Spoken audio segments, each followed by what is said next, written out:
Hey, what is up, everybody? It's Vetflicks coming to you through Vetflicks Tabletop Gaming. I know most of you usually remember us being a movie review page through Twitch and Facebook at one time. Due to my good friend Aaron having to move due to work, I have now decided to make this a strictly board game, tabletop, and TCG game reviewing channel. So yeah, that's a little bit of I decided to stay away from Twitch. I feel like it's a little oversaturated with video games because due to the pandemic, seems like everybody and their grandmother decided to become professional streamers. And I also wanted to just have a live video where I didn't do editing and things like that. I think like when you do live videos, it's a little bit better because you get actual reactions and stuff like that. So first, before we start the review, we're going to be reviewing a new TCG game out of Canada called Legion Realms at War. It's from a group or a company named Future Lore Studios out of Canada. CEO Taylor Howe created the game. It's a little hard to get a hold of. We'll talk about that, the availability of it, a little bit later on. So yeah, I'm trying to think exactly where to start. What I'm doing with this review is I want to help people answer the questions, because every time we purchase a product, we ask ourselves, okay, is it worth purchasing? Isn't it fun? Those two things. I'm going to try not to go too much into like customer service part of the products that I review, just because usually I'm not going to contact customer service, but I am going to touch a little bit on customer service with this particular game because of the encounter I had with the actual CEO of the company. So anyways, let's get into the review. We're going to try to make a quick shout out to Future Lore Studios, so everybody knows, in no way, shape, or form am I associated with Future Lore Studios. They are not paying me to do this review at all. I'm a huge Magic fan, Magic the Gathering fan. My friend Marcelo got me into the game. I'm a huge fan of it, but I always want to try to pick up new games, especially TCG games. I know they got Flesh and Blood and stuff like that out. But this one, I'm going to be honest, it's not going to be for everybody. I enjoy it. Do I think it's going to compete with Magic the Gathering, a game that's been around since 1993, this year? Probably not. It's got a little bit of ways to go, but I wouldn't say it couldn't compete with it later on. It's just that, one, I have to give respect to a company that puts out a product during a pandemic, especially a TCG game, because trading card games are usually made to play in person with somebody else or with friends. So when you get a pandemic kind of pulling people away from being able to do that, and like Magic the Gathering, they decided to do some online. They have Magic the Gathering Arena now where you can play online because they had to do something because of the pandemic. People couldn't group together and play games. So I got to give a lot of credit to Future Lore Studios CEO Taylor Howe of the company, that he put the initiative to go ahead and try to put out a game during pandemic that is made to be played in person. So big shout out for that. But let's get into the... I'm going to knock out just right out the bat. This is the game. Legion's Realms at War. We're going to go ahead and immediately talk about the boxing. We're going to go through this 100%. This is the boxing. All right. It's a little... I like the artwork on it. I think it's kind of dope. This is the Undead and Titans pack. I'm going to pop it open. I can. Oh, here, I got this one too.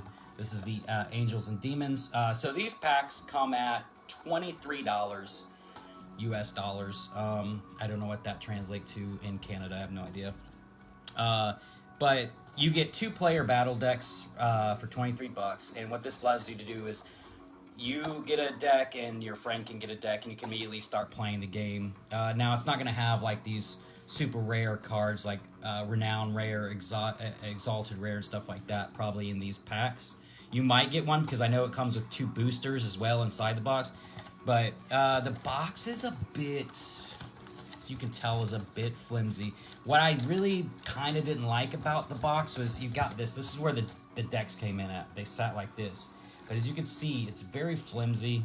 There's no way to, when you put them back in there, because they come wrapped up in plastic. So once you open it, they're they're like this. They're just kind of loose, right? So you can't really reuse this box. Now, if they did something right here where they put a little ledge down where it actually kept them separated, it might be kind of cool.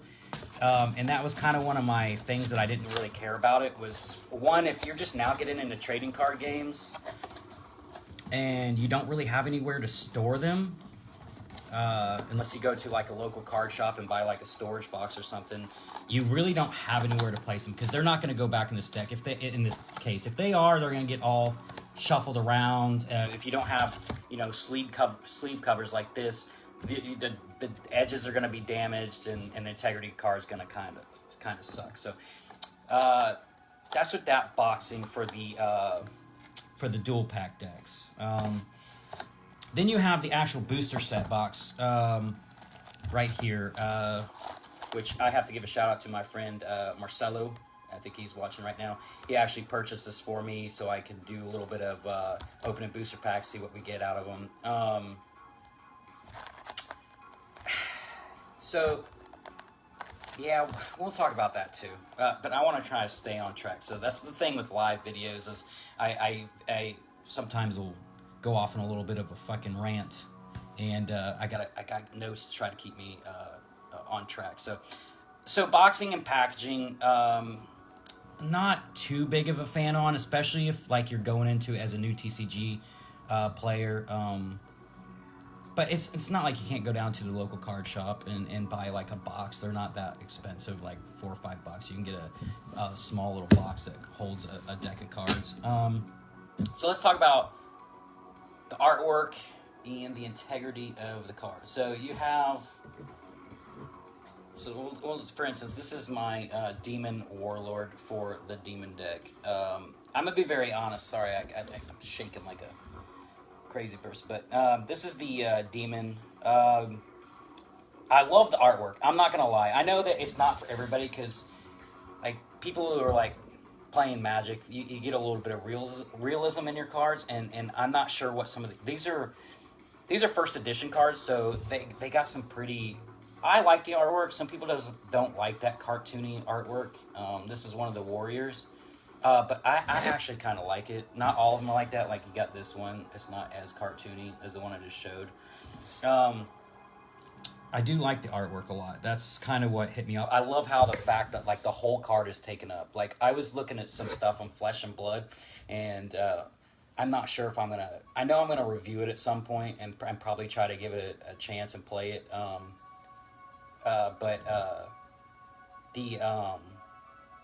I love how the artwork is just like all on the card. Like, there's no blank space. It's all everything's on there. You got a little bit of flavor text on there, which I'm a huge fan of. Like, her flavor text says, "No warrior can resist me. I am everyone's desire. Your souls are forever damned, as are my children and of the fallen." And I'm not even gonna try to pronounce her name. I will try. It's Ono Scalis, the fallen angel priestess. But I just love that they all have flavor text like that. That's kind of cool. And of course you have like your magic attacks, physical attacks, special abilities that it tells you they can and can't do during turns. So I like that. The integrity of the card is actually not too bad. It doesn't feel as thick as a Magic the Gathering card, but it's not like paper thin to where, I feel like it's going to get destroyed as easily. So I'm not hating the integrity of the card either.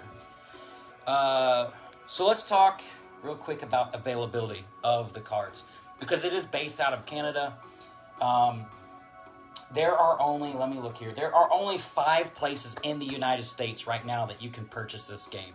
You have Max Level Gaming in Cleveland, Ohio, Enchanted Lotus Games in Buckeye, Arizona, River City Trade in Hartford, North Carolina, Natural 20 Works here in my hometown of Clarksville. And if you haven't checked out Natural 20 Works up off Madison Street, definitely do. He's a veteran. He just opened the business. He's slowly growing, but he's got some pretty cool shit in there. So if you guys want to support a local veteran and check it out, check out Natural 20 Works. After the video, I'll post on the Facebook page like the address and link to his store. And then, of course, you got Game Quest in Amarillo, Texas. So 5 places in the entire United States that you can get this game, which is also an issue with it being able to compete with big other big games like Magic and Flesh and Blood and even like Pokemon stuff that's sold literally everywhere in the United States. So availability kind of sucks for the game, which kind of might hurt it trying to grow, especially in the United States. Now, how is it in Canada? I have no idea. This game could be like Canada's version of Magic. I don't live there. I don't know much about how it is in Canada, how well it's doing. So I can't really elaborate on that too much. And then let's get to the super important part. The thing that everybody wants to know when it comes to purchasing a game: cost. So cost, like as I said, these 2-player battle decks. If you're a new TCG player and you're not sure if you're going to be into it, or if you're going to like TCG trading card games, I will say that this isn't a bad price. $23 for 2 decks, and you can play right out of the gate. Magic, you're not going to really be able to do that with. They don't have like the dual pack boxes where you can just start playing with friends right out of the gate. And then of course, most Magic players know if you don't buy like a commander deck or a starter deck, if you just buy like a booster box, you're going to have to build your own decks. So you might not have the cards for everybody to play. But this is kind of cool, $23. That's actually a pretty good price, I think, for 2 cards, for 2 decks of cards, because I believe it's 50 cards per deck. And then, of course, 2 boosters inside, which are the minimum for a deck is 50 and the maximum is 60 to play a deck. So you can add 10 cards to it after you get it. If you pull some like pretty dope shit out of your booster sets inside, you can pull from there and add like 10 cards. But anyway, and then you have the booster set box, which is $89.95. So we're rocking $90.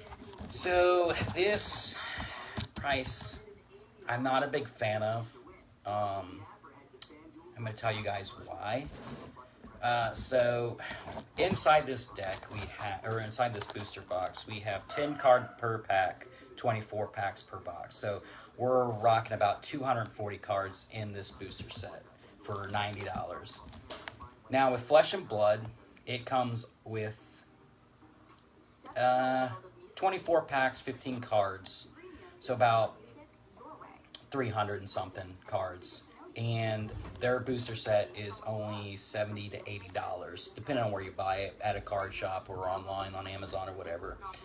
And then, of course, you have Magic the Gathering booster set boxes, which come with 36 packs, 15 cards per pack. So you're rocking about 540 cards for $120. For about, 20... Well, and then you can buy the other booster set for $109, which comes with the same amount. So you're getting, for only $20 more, you're getting double the cards in Magic the Gathering. And for a little bit less for Flesh and Blood, you're getting even more cards than this comes out. So I wish that maybe the booster set box, since the price is $90, they came with a little bit more cards, like at least 360 cards would be nice instead of just 240, because and I can't say anything, so I haven't even opened a booster box yet. This will be the first time I open it on this stream, so maybe there's some super dope cards in here that I don't know about that makes it worth the $89, $90. So we'll see. And then we'll talk about like the complexity of the game. If you're new to TCGs, again, this is probably one of the simplest games you can figure out. This is actually their rule card. This is going to tell you exactly. It's going to show you the card on their rules and everything that it does. And I'm going to be very honest. Out of any TCG game I've played, or even like a board game I've played, this is the most elaborate rule card book I've seen. It literally explains everything from the setup, your main deck criteria, the turns to play the game, who goes first, mulligan rules, which if this one's a little bit different. If you mulligan in this one, what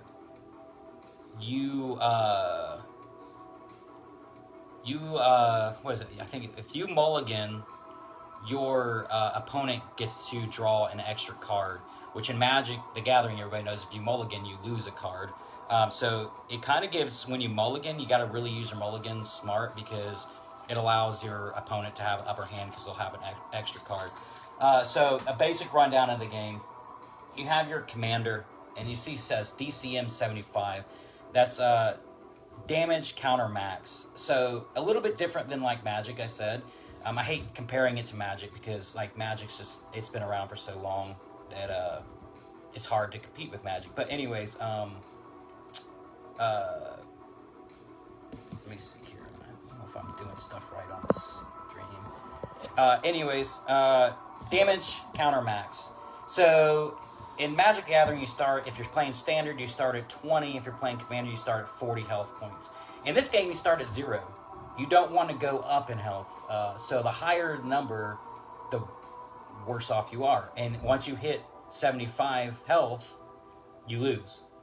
And then also, you have to play things called Bloodborne in this game to use certain abilities and cards, which goes towards your health. So you could spend 10 Bloodborne, and now you have 10 health. And that's why I said it's a little bit strategic game. You have your warrior cards, which you can conscript one warrior per turn. That's it. And like Magic is, if you have the mana to tap and play creatures, you can. So you could have, right off the gate, you could have 2 creatures if you wanted. Of course, you're showing that card. Yeah, this is... yeah, the demon card, nobody really likes the demon deck. It is super OP, man. Because basically, the demon deck just steals cards from other players. But anyways, you can only conscript one warrior per turn. Unlike Magic, like I said, where you can conscript as many as you want, as long as you have the mana cost for it. This game doesn't take mana, which is a little bit interesting. I know a lot of people that hate Magic because of the mana. They get, fucked every time they play because they don't draw the mana. This is a fun game to play if you're at that point where you're like, I've played about 10 hands of Magic and lost every one because of mana. I need a break from it. This is an awesome game to play if you need a break from Magic the Gathering. And that's my personal opinion. Like I said, this is all based on my personal opinion. It's like my dad used to say, opinions are like assholes. Everybody's got one. So you don't have to listen to mine. But yeah, you can script one warrior. It has 4 attacks. So if it attacks like a creature with 1, it would kill it. There's no carryover damage in this. Your creature would still stay alive. Kind of makes a simple Magic rule. Then you have your Realm, which is an important card. Or your Veil. It's called Piercing the Veil. So on it, you'll see VC3. And what that does is you have a Veil counter. So you take some dice, and you put the dice on there at 3, and then when you feels a little directed. Adam, what's up, man? Caleb and Marcelo, thanks for checking us out today on the first TCG board game review. But anyways, the VC is you count it down every turn. So at the beginning of your turn, the first thing you do is you count down your Veil counter. So you start at 3, you move your dice to 2. Now, once you pop, or they call it piercing the Veil, and it gets down to 0, you automatically flip it over to the Realm, and you activate a special ability that usually is going to help you out. Unless you're playing the Angel deck, which I fucking can't stand the Angel deck. I cannot figure that deck out to save my life. I am terrible with it. Anyway, so like this, once you pierce the Veil, it says, when this card is revealed, immediately activate the following effect. Target up to 2 warriors on the field.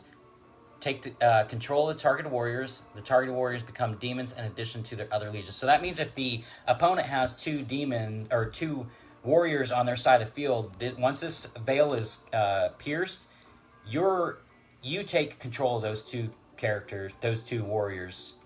They are yours now for the entire rest of the game until they're killed. So it kind of puts a little in the game, like, it's a very balanced game, I feel like. And then you have your Synergy card, which has also the VC, the Veil, the countdown, or cooldown, as they call it. And you put 5 on this, and then once you hit 0 on this, you don't have to use it immediately. You can use it when you want to.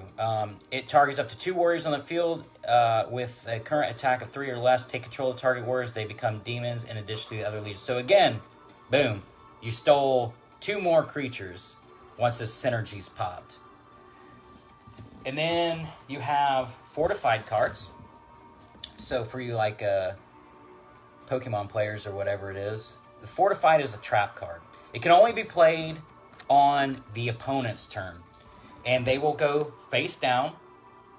And when you want to activate them, you will flip them over, and it has certain abilities it can do. As a cost, play this card, target 2 demon cards in discard pile, eradicate them, target 2 creatures to the target's hand, so that he takes them, puts them back in his hand, off the field. Yeah, so you got your fortified cards, the trap cards. There's a lot of different forti cards. A little easier to play, but harder if you don't know your deck. Absolutely, that's the main thing, Caleb. If you don't understand the deck, like, you have to play the deck a few times to figure out, okay, what can I do with this? Once you understand your deck, this game's a fucking breeze. It's not like over complex like Magic is. It's still complex because you have to use your brain and you got to strategize. But that's a fortified. Then you have unified cards, which can be used only on your turn. And they are kind of like buffer cards. As long as this card remains face up, you bestow 1 attack to all demon warriors that were originally opponent's warriors. So any card that I stole from an opponent that is on my side of the field, I'll give them an extra 1 attack. So unified cards will be used on your turn. Now, the cool thing about this, like I said, you can only conscript 1 warrior per turn, but you can conscript as many fortified and unified cards as you want, but not more than 5. So at the beginning of my hand, if I got like, let's say, you draw 6 cards at the beginning. Say I got 6 cards, right? Which ironically I do in my hand. Your Warlord, your Synergy, and your Veil's always off to the left. They're always there. And they do not count towards your your deck size. So when you're building a deck of 50 or 60, you don't count those 3 cards. So when you go to lay down, real quick, I can lay down 1 warrior every turn, and then I can lay down as many unifieds and fortifieds as I want. You just can't have more than 5 of those on the board. So I can just walk away with nothing in my hand, or keep a couple in my hand. It's really kind of smart at the beginning of the game, I feel like, not to throw your best stuff down the field, because your opponent may have like cards that are like destroy fortified or unified cards. So like I said, you read through the cards. You read through the directions. Super easy game to play. And then you have your rare cards. You have like cards, if you look at the bottom, down at the bottom, let's see, right here, you'll see like a 1-star. That's a common card. Like, you're gonna find those all over the place in decks. And then you're gonna have 2 stars, which are uncommons. Then you'll have 3 stars that are rare. Then you'll have 4 stars, which I pulled this one from a booster set out of the 2-player battle deck, which everybody was telling me. I didn't know. It was like super fucking crazy to pull this out of one of those. But it's a Guardian, which is also part of the deck that goes over with your Warlord and kind of gives your Warlord and you a buff. And this is a 4-star known as a Renown Rare. And I think that the artwork's on it's pretty dope. And then you have token cards, which are, everybody knows what token cards are. They're just extra cards in your deck. When it says spawn a token card, you throw it down on the field, which is usually a warrior. Then you have Exalted Rare, which is 5-star. I have not seen any of these. I don't have any Exalted Rares in any of my cards. Hopefully maybe pull some out of this booster box today so we can all see what one looks like. But I want to talk also, like I said, I wasn't going to talk much about customer service because I don't feel like a lot of the games I'm going to play, the board games or TCGs or tabletops I'm going to play.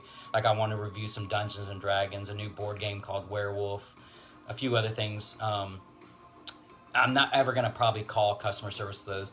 But I did reach out to Future Lore Studios through Instagram, and I had some questions about the game. Also, I just wanted to say, hey man, appreciate you, developing games, because I'm always big on like people developing games, especially like I said during a pandemic.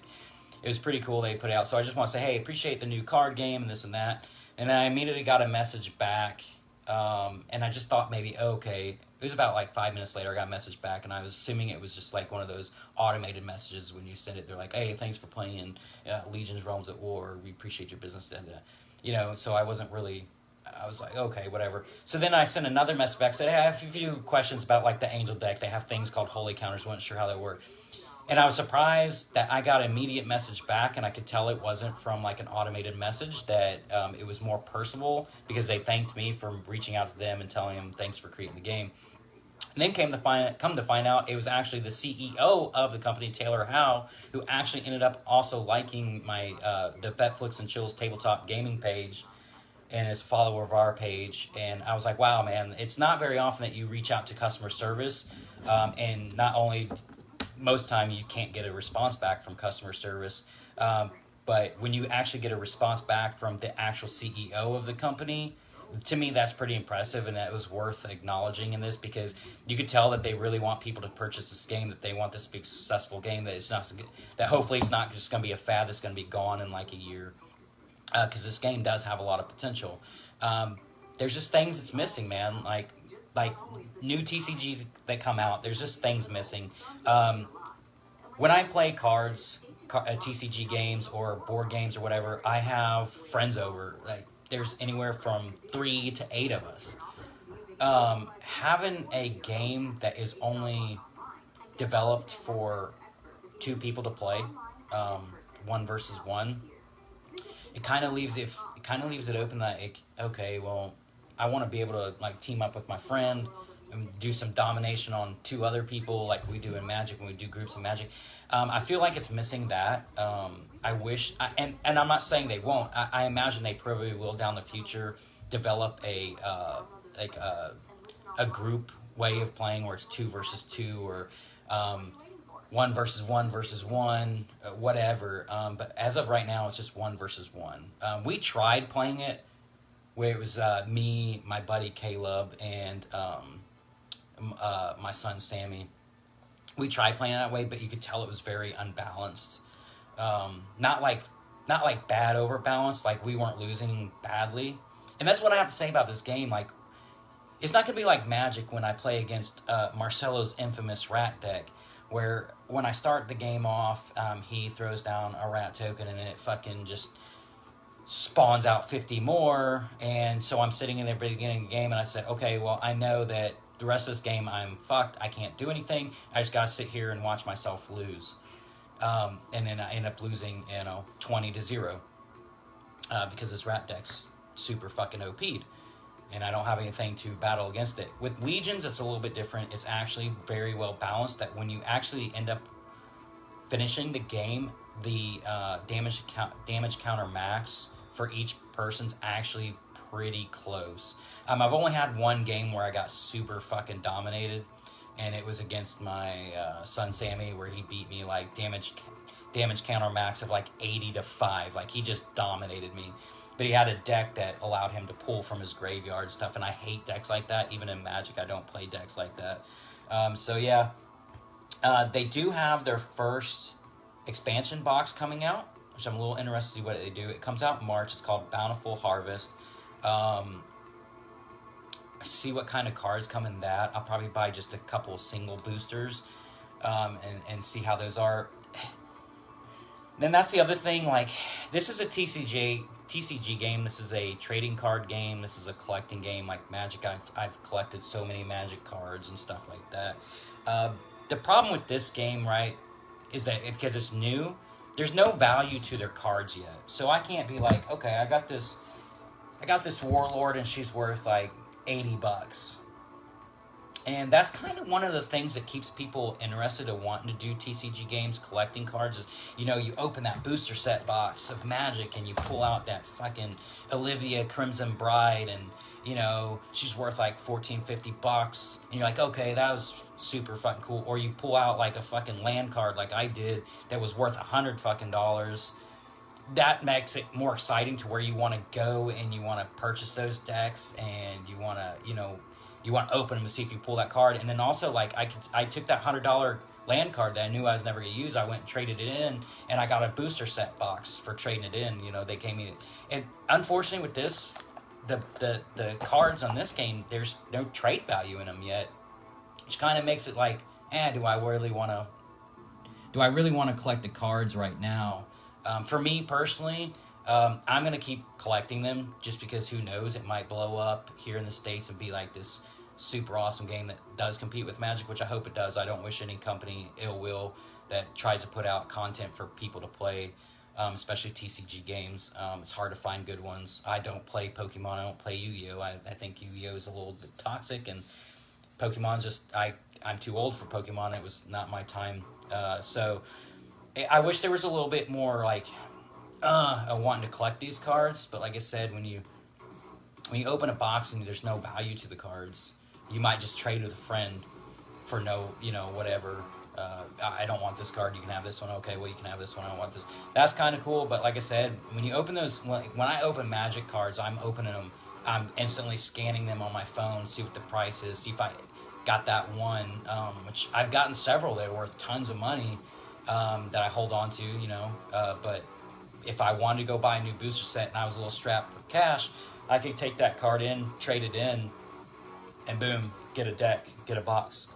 So, yeah. And then also, that's the other thing, so with, Magic the Gathering, when you buy even, a $40 box, you get this nice, hard-shaped box, and then you can store your cards in it, which is pretty nice. Like I said, that was one of my main issues with the packaging of these cards. I can't put anything back in these boxes because this is kind of useless.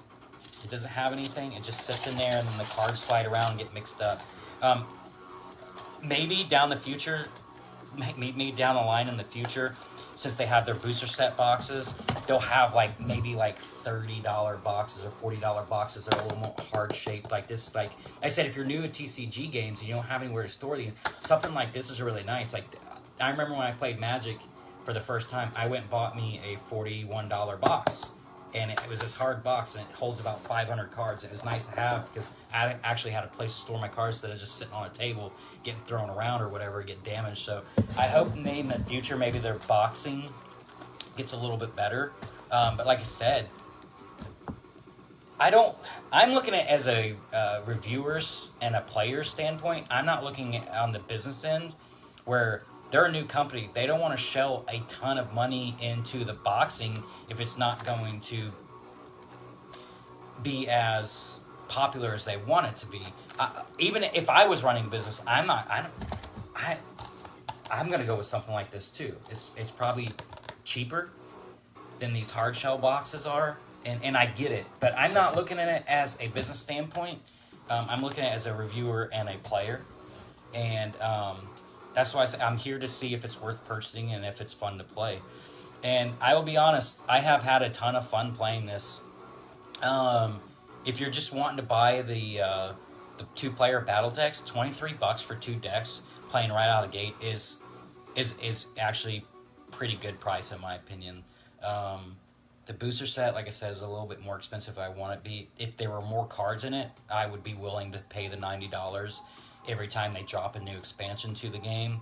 Because the one right now is called Ravaged Lands. It has to do with the orcs, which I don't even have any orcs cards because I didn't buy that pack, that dual player pack. But like I said, $90 for 240 cards, in my opinion, is not really worth it.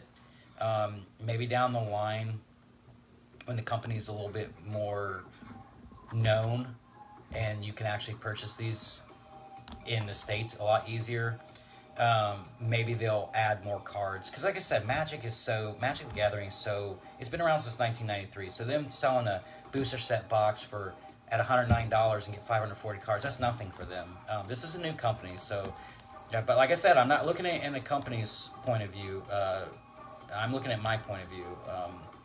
Like I said, I know companies got to make money, and they're going to do the cheapest route they can to make that money right off the bat. But as a consumer, I don't look at that, and I know everybody else doesn't look at that. We're not looking at, okay, well, we don't give a shit at the end of the day. We just want the product. So yeah, pricing for the dual player decks, super awesome. If you're just wanting to play and get into it and have something to do, it's 100% worth it. The booster set boxes, a little expensive, like I said, for my taste, for what you get out of it. But all in all, man, I really enjoy the game. Like I said, if you need a little break and a refresher from Magic the Gathering, it's actually a pretty good game. I have no qualms with it. Like I said, the CEO reaching out and talking to me on multiple occasions and explaining certain things I didn't know about the game to me was super fucking awesome. Like, that is customer support through and through. So yeah, I'm not going to try to touch base on customer service on most of my reviews, but I thought it was really important to talk about that with that company because they were so fucking awesome with it.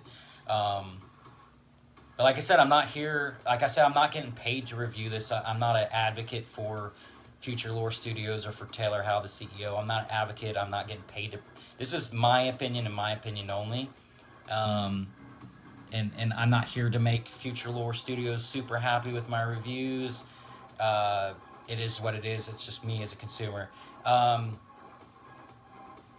not going to give a official rating on the game because there's a way I plan on doing this review show. Today I just want to give my opinions on it. And then next weekend I was going to do something, but I'm going to be out of town due to some family stuff going on. We're going to be heading back to our hometown of Missouri, or home state of Missouri. So the following weekend I'm going to be doing what I'm going to call the Vetflicks and Chills Roundtable. I'm going to have some friends come over, 2 or 3 friends. We're going to sit around, we're going to talk about the game. Because I know one of them completely hates this game. And I know one that's kind of neutral and another one that is really into the game. So I want to get some other people's opinions on the game as well, not just mine. Sit and discuss it, see if maybe we can sway somebody that doesn't like the game because they're Magic through and through. Maybe sway them into changing their mind a little bit to where they're more open to the game. And then once we get their opinions, their ideas, we'll just kind of group all of our opinions together and come up with a final review of how many stars we're going to give it. I'm going to try to go for a 10-star rating, 10 being the worst, 0 of course being the worst. Once I'm finished my review, I know what I'm rating it. We'll go through and see what they rate it, and we'll combine the ratings and then give it its official rating at the end of the month. But I want to do that. I want to do a little bit of gameplay on a live so people could see how the game is played, which should be rather easy to do. I could play with my buddy Marcelo, my buddy Caleb, or my buddy Opal. We can have them come over to the house and we can just link our phones together, show everybody's cards and how the game actually works. Because I didn't want to go into that because I don't have anybody to do that with today, how the actual game's played. So before I think I can give it an actual 100% review, get other people's opinions on it, show you guys, the viewers, a live gameplay of it, and then we'll come at the end of the month and we'll come through and we'll give it its official rating. And then of course next month I'm hoping to be reviewing a game called Werewolf. It's a board game. It is played with 10 people. It could be played with 1 person or 10 people. I'm super excited. I'm not going to go into it because I want to wait to see if I get the game. I do believe maybe my awesome wife got me that for Valentine's Day, but we'll see. Hopefully she did, because I'm going to definitely be taking that over to some friend's house, my buddy Caleb and Julie's house, and be playing that because I think we'd all have fun. I think it would be easily be made into a drinking game if you want to. But anyways, we'll wait to give an actual official review until the end of the month on Legion Realms at War. But let's open this booster box. Let's see what we got, because this is going to be part of my review too. Is like the cards, the packaging, and stuff like that. Like I said, this one's about as flimsy as the dual pack cards are. Let's see. Alright, so this is what a booster set pack looks like. I know it's Ravaged Lands, so it's based on the orcs. That's kind of cool. I know this is the orcs' main warlord. The packaging's pretty cool. Definitely has a little bit different feel to it than some of the booster sets I've opened before. I just kind of wish... mean, I see why they did it, because it's Ravaged Lands and it's based on the orcs, but I think it would be cool if they would have had, like, all the legions on here. Or at least all the legions on this box, and it just said Ravaged Lands. And then just something a little bit different, because it just kind of looks the same. So you're not getting that feel. Let's open a couple of these, and we'll see what we pull out of them. Now, I saw some videos of, like, when you open these, you'll find some on a, like, flipped around, and they are like foils. So we got a warrior, another warrior for the angel deck, warrior, unifieds, nothing super cool. Oh, we got a 3-star, we got a rare. Oh wait, if I pop anything that's like super awesome, you know, I'm not going to show you every single damn card that's popped. I'd love to see some live gameplay on this game. Yeah, Adam, we'll do it, dude. I wish you guys were here, man. Everybody decides getting into TCG games, like, right after they decided to join militaries and do everything else. So, kind of sucks, but it was super awesome when you came down for leave and we could play some Magic the Gathering stuff. But this game wasn't out when you came down, or we would have definitely been trying to play this. So I don't know if you're supposed to open them like this, but I think you're supposed to do it like this, and if you get an upside down one, it's like a super fucking, it's like a foil card or something. Like here, okay, here it is. Alright, so here's the cards. So I'm opening them like this. And then we get this one, right? That's upside down. Apparently it's supposed to be like a super cool foil card. I won't even look at it, I'll show you guys first. What is it? Is this something awesome? Let's see. Oh, well, there's our first 5-star. I was talking about not getting 5-star. This is a Exalted Rare Unified card, and it's an armor card, so it attaches to, like, a warrior or one of your cards. Costs 8 Bloodborne. This card equips to an orc warrior on you control. Bestow 8 attack to the... Jesus Christ. You bestow 8 attack to the equipped warrior. Each time the equipped warrior destroys another warrior by battle, reduce the damage counter max of the warlord, of your orc warlord by X, where X is the attack of the destroyed warrior. So basically what this is saying is I bring down my damage counter max, so I get health back, basically. It's actually a pretty dope card. I'm not gonna lie. That's first Exalted Rare, which is the highest rarity you can get. So that was kind of cool.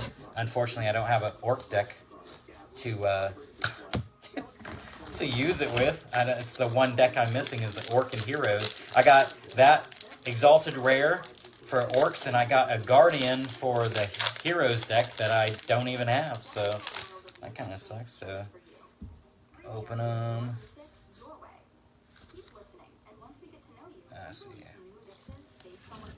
Trying to figure out how to do it. I don't have. I'm gonna have to get a camera to come actually down. Actually, I can do that. Like, let me see. No, I can do that. I have to get it to where I can bring it down, the camera down, so I can show you guys.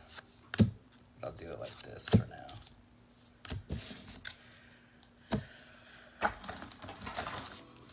Okay, so I've opened 3 packs out of a $90 pack and pulled 1 Exalted Rare so far. And like I said, it kind of sucks because there's no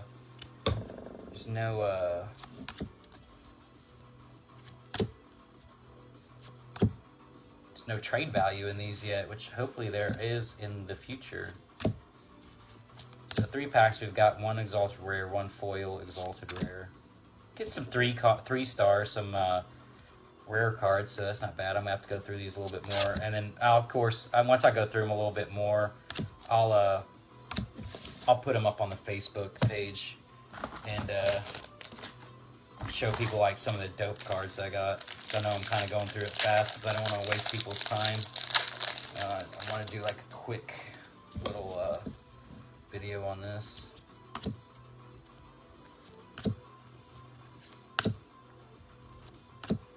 Let's hope for that upside down card.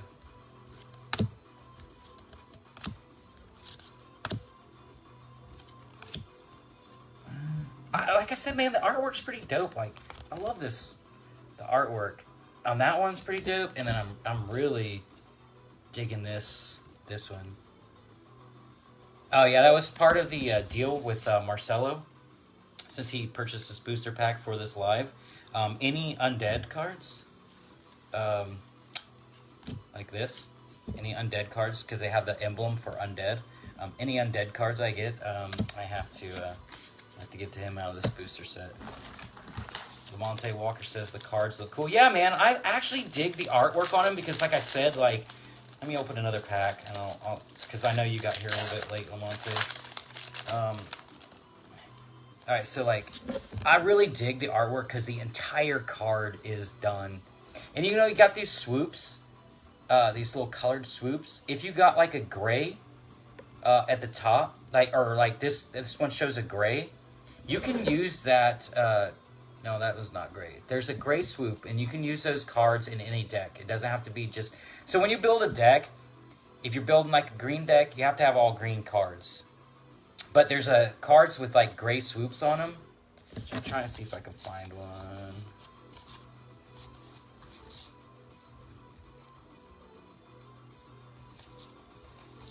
Because I'm super colorblind, so it's hard for me, but I think this is one. It has that gray swoop or a black swoop like that. You can use those in any deck. So, it's kind of cool. Like I said, when we actually do like a live gameplay of it, we'll kind of explain the game a little bit better, how it's actually played and stuff. So, but yeah, man, I'm actually digging them too. Like, this one is super fucking dope, man. This warrior for the mystical beast. That's a super dope card, man. I'm really digging the style of these. Yeah. Really digging the style. See, this is one of the fortified demons that I thought was super cool looking. I just like the art style on those. Like, I've noticed, like, these cards, they are not as... So they're not as cartoony in these first edition cards. Like I said, this one's a little bit more cartoony on both sides. This is the veil. It's a little bit cartoony, and then where's the other one? And like this one's got a little bit of cartoon style artwork. Even though I really dig that, some people like more realistic, like this. And I've noticed that almost everything I've opened in this one has more art style like that instead of that cartoony art. So I'll just power through a couple more of these, and if I get like... See, this one's pretty dope. This Mystical Beast Dragon. That's pretty dope card, man. I'm not gonna lie, that's pretty awesome looking. I want to just get at least one more... See if we can pull one more Exalted Rare before I end the live. But like I said, man, this is a pretty fun game. Like, I'm not hating it at all. Like some people are. I'm really digging it, man. Like, just look at this artwork, man. That's fucking cool. This undead cards. And like I said, you got a little bit more realism. This is part of the demon deck cards. A little bit more realism. I see Serpent. Ooh, yeah, man. They got some pretty cool cards, I'm not gonna lie. Like, this is one of the tokens I already have for the demon deck, but I just love the art style for it. And like, if you notice, like every card has an emblem. It's specific for, like, this is the angels, and of course this is the demons. They got a little emblem, so you know what cards go with what. But so far, for $90 pack and pulling only one Exalted Rare, I don't know, like, because I don't know much about the game, because there's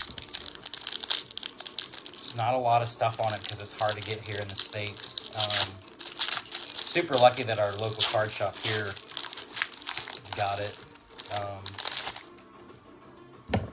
Let's see if we can pull any more. I'm just looking for the episode. This one's kind of cool, man.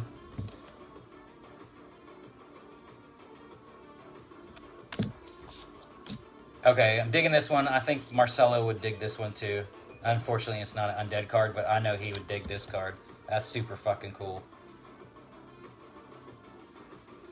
But this undead card's pretty cool too. Or this is undead, and it looks pretty cool.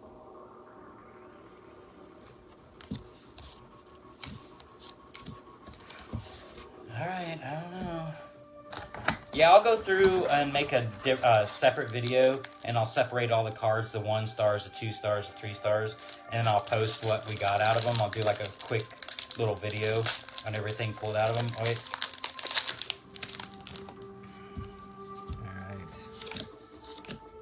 Alright. If I pull ones that I think are super fucking cool, like this one, I'll show you guys. See, this one isn't upside down, but it's got a fucking crazy foil fucking swoop on it.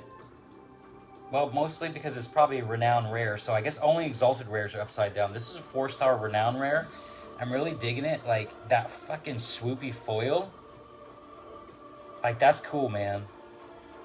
Like, I don't know if you guys can see it. I think you guys can, but that foil is kind of cool. But sometimes, like in Magic the Gathering, sometimes if you pull a foil, like a lot of people are like, oh, you got a foil, that's cool. Sometimes foils aren't as great as you think. They're not as, they actually go down in price, some of them.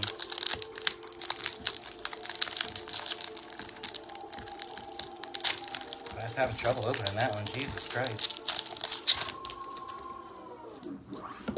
Alright. This Mystical Beast is kind of cool.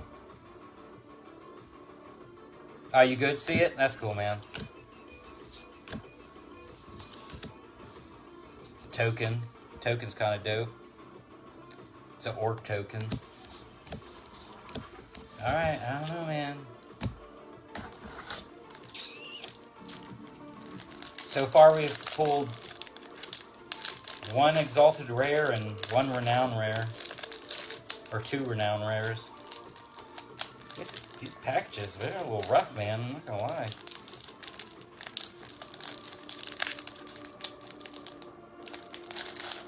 A little rough opening.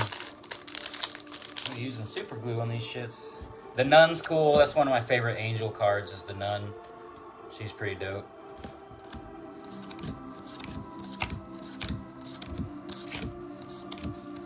Alright, here's that gray swoop. If you have a gray swoop like that, that top one, it can be used in any deck that you build. As long as it has that gray swoop like that. Julie McIntosh is walking. Hold the card higher. Yes, ma'am. Let me open another pack and I'll hold it higher. See, I should have had Caleb come over and he could have been my card holder. Okay, this one's kind of cool. Digging that one. I like the artwork on that one. It's pretty cool. I just want to see if we get any more. Okay, here we got another renowned rare with that cool foil, swoopy foil. It's kind of cool. Alright, this token's kind of cool looking. I'm digging this the look of that one. Wish I didn't shake like I was fucking scared of everything, but it shakes today. After drinking all these monsters. He would make a great card holder. Yeah, I feel like he would too. And I know that being one of my best friends, I know he would do it for me. Okay, this one's kind of cool, Lamonte. I feel like you'd dig that one. And this Angel Fortified's super slick too. Really digging it. This Angel one's cool. I really like the artwork. I'm not gonna lie, man. Like, I really fucking like the artwork on these cards. Alright, we got more. Good lord. So open a couple more and then, unless you guys want me to open every single pack, it's up to you all. Alright, here's a dope card. Light Sprite of the Ever Bright. I like the card names too, man. Like, she's fucking cool looking. What's her flavor text? Mirsad might be our master, but truly I am a child of light, magique. I don't ever seek violence. I just want to one day live out my dream, my draconic dream. Yeah, man, it's really cool that like every card has flavor text. Like, I think that's cool as shit. Like, even like the unified cards. This one says, yeah, I see it too. It is writing itself. Warn my son, this looks bad. Like, the flavor text is super cool, man. Like, because everyone has it. Even the goddamn tokens. Just, I mean, this one just says raw.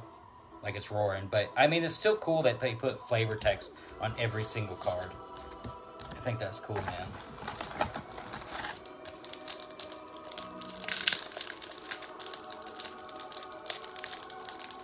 God, these are... See, I need Caleb here just to open the goddamn packs because some of them are fucking hard to open, man. Alright, guys. Oh, this Goblin's cool, man. Or this Orc card's cool. I said Goblins. I meant Orc.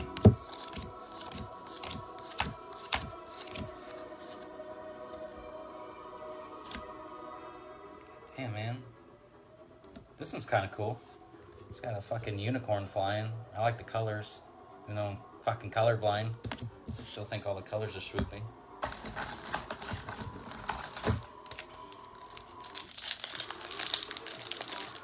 Let's see, how many more we got? How many more packs we got? I don't even know.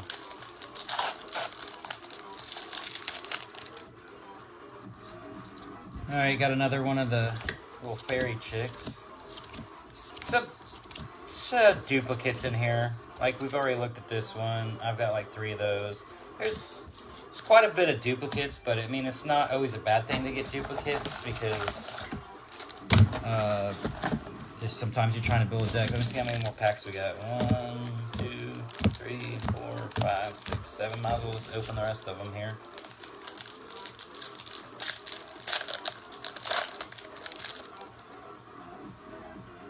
Yeah.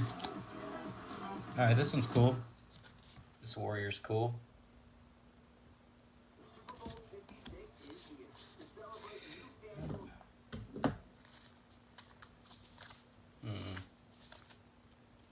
Alright, this one's cool as shit. I am digging this one.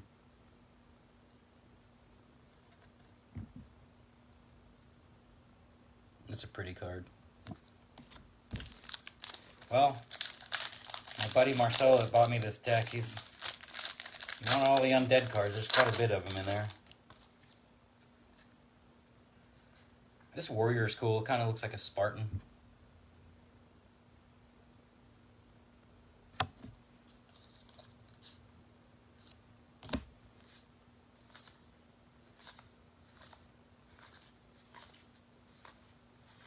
Yeah, getting a lot of duplicates.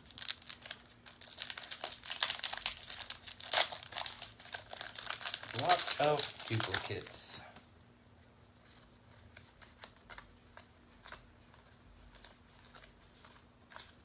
Yeah, so I don't know what the pool percentage is for Exalted Rares, but obviously it is not that great because I've gotten 1.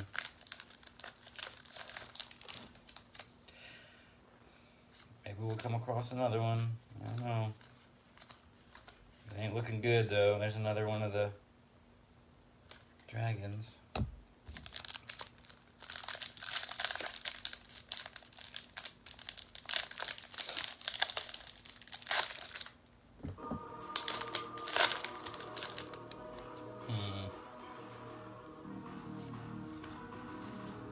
I'd show these cards, but they're basically shit that we've already looked at. Oh, this one's new. This warrior's new. She's kind of cool.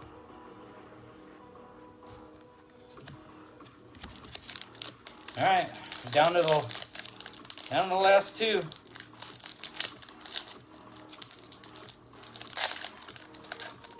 Yeah, I'll separate these and then post them later on the Facebook. And if you're in our Discord, I'll post them to the Discord. We got this cool dragon. You know, everybody likes fucking dragons. This warrior's kind of cool. Kind of like a thief or something, like a rogue.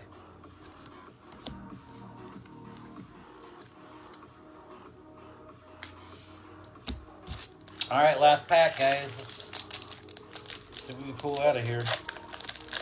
I do like the fact they put it upside down, but damn, man, only 1. Like I said, I don't know what the pull rate percentage is, but obviously it's not that great because, yeah, we pulled 1 out of this whole fucking booster set.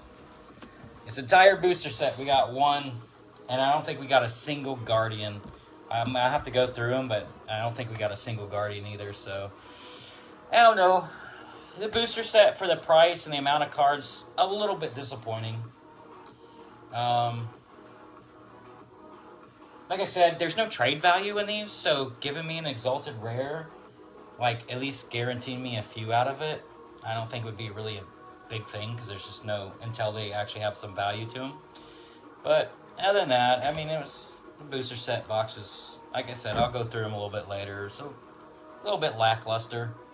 I wasn't excited as opening these as I was Magic cards, but that's also because I play a lot of Magic and they have a ton of value to them.